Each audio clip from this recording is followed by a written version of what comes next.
All right, chapter 25. So now it says 3 days after Festus arrived in Caesarea to take over his new responsibilities. So now, again, Festus took over after Felix, right? And so Festus came to take over new responsibilities. Then he left for Jerusalem, where the leading priests and other Jewish leaders met with him and made their accusations against Paul.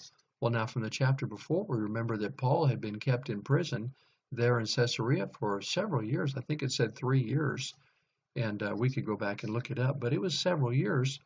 And so all this time, here's these Jews down in Jerusalem still just waiting, trying to get approval to get Paul put to death. They're holding this vehement anger against him.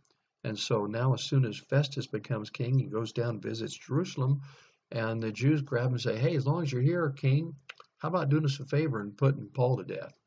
Verse 3, they asked Festus as a favor to transfer Paul to Jerusalem, planning to ambush him and kill him on the way.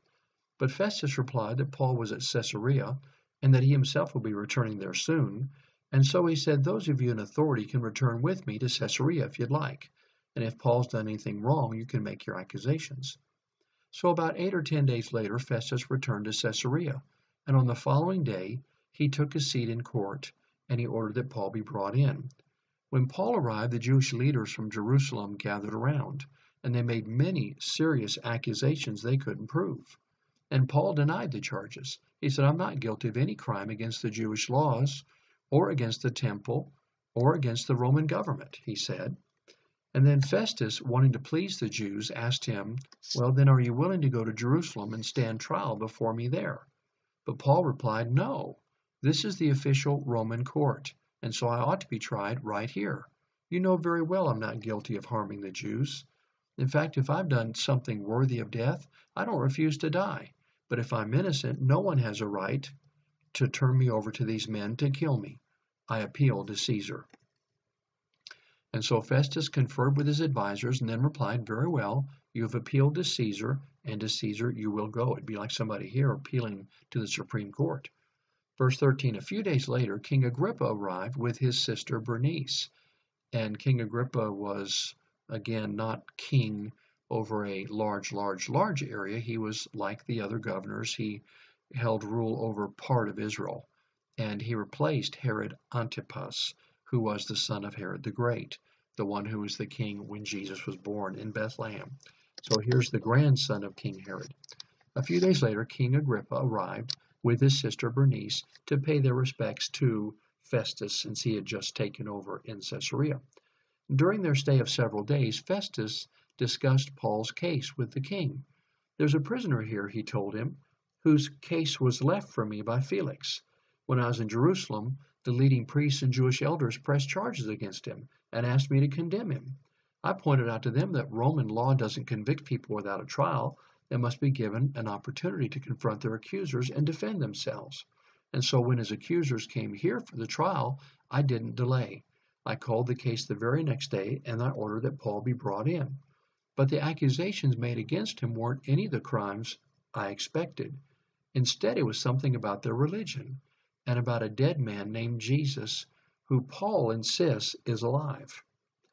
I was at a loss to know how to investigate these things, so I asked him whether he'd be willing to stand trial on these charges in Jerusalem.